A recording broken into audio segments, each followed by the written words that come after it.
जय गुरुदेव। एक संस्मरण। मेरे पास रॉकेट है। यह वर्ष 1970 की बात है। परम पूज्य स्वामी बाबा जय गुरुदेव जी महाराज रेल के प्रथम श्रेणी के डिब्बे में सफ़र कर रहे थे। रात्रि का समय था और दिल्ली जाना था। 1200 मील की 50,000 साइकिलों की यात्रा जो नवंबर 1970 में गोरखपुर से चलने वाली थी और उसका पड़ाव 3 दिनों तक दिल्ली रामलीला मैदान में पड़ने वाला था।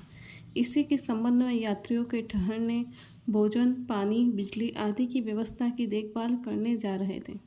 स्वामी जी चुपचाप नीचे की बर्थ पर बैठे थे। सामने की बर्थ पर 2 सज्जन बैठे बात कर रहे थे। उनमें से एक की बर्थ ऊपर थी और सब अभी सोने के लिए ऊपर नहीं गए थे। कुछ समय बीत जाने के बाद एक सज्जन स्वामी जी महाराज की तरफ मुँह करके बोले कि महात्मा जी, आपका आश्रम कहाँ है?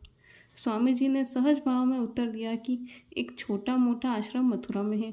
यह सुनकर वह फिर बोले कि आप कथा कीर्तन करते हैं? स्वामी जी ने कहा कि मैं जय गुरुदेव नाम का प्रचार करता हूँ। यह सुनते ही वह फिर बोले कि आप ही महात्मा जय गुरुदेव हैं। मैंने सुना है कि आपके पास हवाई जहाज़ है। स्वामी जी महाराज हंसने लगे और उन्होंने कहा कि हवाई जहाज़ तो नहीं, मेरे पास रॉकेट है। रॉकेट और उसके सामने यह रॉकेट कुछ भी नहीं। थोड़ी देर में स्वामी जी ने कहा कि देखिए, मैं करोड़ों मील गया और वापस आ गया।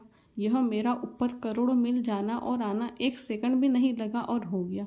वो सज्जन स्वामी जी को आंखें फाड़ कर देख रहे थे। स्वामी जी की बात चल रही थी कि उन्होंने अपनी बात के क्रम में ही बताया, मैंने ऊपर जाकर आपके लाखों जन्मों के सारे अकाउंट को देख लिया है। स्वामी जी ने उस महाशय से पूछा कि कहिए तो कुछ बता दूं। उसके बाद तुरंत ही उनके जीवन की किसी बहुत गुप्त घटना को बता दिया। इस बात को सुनते ही वो सज्जन अपनी सीट छोड़कर नीचे बैठ गए और पैर पकड़ लिया।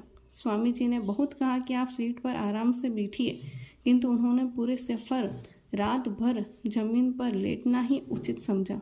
उन्होंने स्वामी जी से बताया कि अब मुझे विश्वास हो गया कि भारत में अभी भी महात्मा हैं, वे वास्तव में शहंशाह के भी शहंशाह हैं। जय गुरुदेव। जय गुरुदेव। भजन तुम्हारा मददगार। गुरु का पत्र। 24 घंटे में एक बार बैठकर प्रार्थना तो करनी ही चाहिए।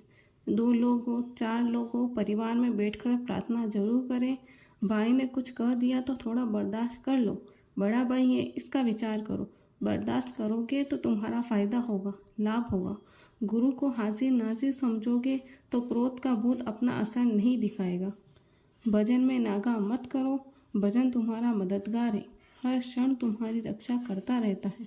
उठते बैठते चलते फिरते हर वक्त शब्द को सुनते रहो। पर्दों की वजह से हल्की आवाज़ सुनाई पड़ती है। कर्मों के पर्दे जैसे जैसे साफ होते जाएंगे, आवाज़ स्पष्ट सुनाई देने लगेगी। लगन के साथ भजन ध्यान करना चाहिए। बाबा जय गुरुदेव। भगवान का दर्शन शिव नेत्र खुलने पर ही होगा। जय गुरुदेव।